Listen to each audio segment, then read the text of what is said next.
नमस्कार, आवाज इंडिया में आप सभी का स्वागत है। मैं हूं सीमा। कॉमेडियन कुणाल कामरा के विवादित वीडियो को लेकर शिंदे शिवसेना कार्यकर्ता आक्रामक हैं। वहीं शिंदे शिवसेना के कैबिनेट मंत्री भी कामरा पर कार्रवाई करने की मांग पर अड़े हुए हैं। इस पर कैबिनेट मंत्री गुलाबराव पाटिल से बातचीत की हमारी संवाददाता ज्योत्सना गंगने ने। मंत्री गुलाबराव पाटिल इस वक्त हमारे साथ है। सर, कुणाल कामरा एक कॉमेडियन वीडियो बनाता है और महाराष्ट्र में राजनीतिक भूचाल मच जाता है।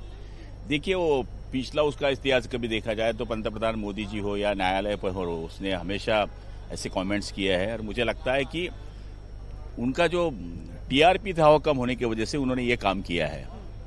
उन्होंने संविधान हाथ में लेकर कहा है कि रिक्शा वाला सीएम हुआ है, संविधान की वजह से ही रिक्शा वाला सीएम हुआ है।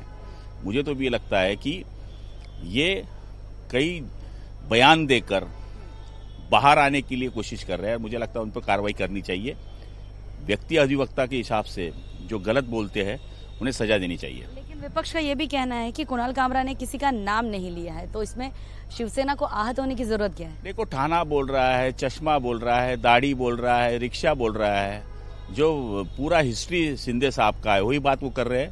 तो त पर से तपेला समझना चाहिए। तो सर, विपक्ष का ये भी कहना है कि महाराष्ट्र के जो नेता है क्या वो इतने बड़े हो गए कि महापुरुषों से भी बड़े हो गए क्या? क्योंकि महापुरुषों पर सोलापुर कर बात करता है, कोरट कर बात करता है, तब तो उन पर कार्रवाई जो है वो नाम मात्र की जाती है। लेकिन कुणाल कामरा के लिए शिवसैनिक बड़े आक्रामक दिखाई देते हैं। वो आक्रामकता जब महाराष्ट्र के महापुरुषों पर बोला जाता है तब इतनी आक्रामकता नहीं दिखती। शिवसेना तो अभी छत्रपति शिवाजी महाराज पर जब बोला गया तो शिवसेना सबसे आगे थी, भाजपा सबसे आगे थी।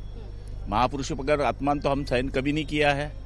ये बोलना है स्टूडियो तोड़ा गया, शिवसैनिक जो है वो सड़क पर आंदोलन करते हुए नजर आए। स्टाइल ही है ना, जो प्यार से बोलेगा तो प्यार से, हाथ से बोलेगा तो हाथ से। सर, राज ठाकरे उन्होंने अभी एक बयान जारी किया। भाषण के दौरान उन्होंने कहा है कि विधानसभा में जो नेता बैठे हैं वो खोखा लेकर बैठे हैं। कैसे देखते हैं, किसकी तरफ इशारा है? विधायक ना हो, अपना लड़का भी छून के ना ला सके, उनकी बात पर हम ज्यादा बोल नहीं सकते। सर, आखिरी सवाल, महाराष्ट्र के बजट अधिवेशन का आखिरी हफ्ता चल रहा है, 2-3 दिन बचे हुए हैं। ऐसे में औरंगजेब, दिशा सालियान और अब कुणाल कामरा, इस तरह के मुद्दों पर चर्चा होती है।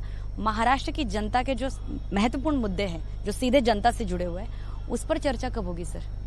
देखिए, चर्चा देखी है तो आप सब तरफ जो विकास काम है उसकी भी चर्चा हुई है। लेकिन जैसे जैसे सवाल आते हैं तो वैसे वैसे सरकार को अपना कहना पड़ता है। यहाँ पर कोई छत्रपति शिवाजी महाराज से कोई बड़ा नहीं है, ये सत्र भी बड़ा नहीं है।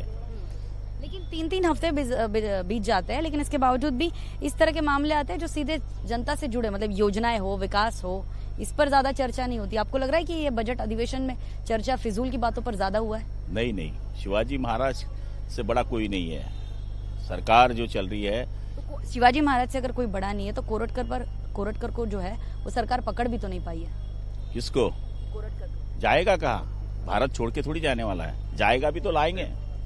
से बातचीत करने के लिए तो हमारे साथ थे मंत्री गुलाबराव पाटिल, जिनका साफ तौर पर कहना है कि कोरटकर, जिन्होंने छत्रपति शिवाजी महाराज पर तंज कसा था, जिन्होंने छत्रपति शिवाजी महाराज पर विवादित टिप्पणी की थी, उन पर जल्द कार्रवाई होगी और उनको पकड़ा भी जाएगा। हालांकि कोरटकर कहाँ है, इसका जवाब न पुलिस के पास है न प्रशासन के पास। वीडियो जर्नलिस्ट संतोष के साथ ज्योत्सना गंगने, आवाज इंडिया, मुंबई।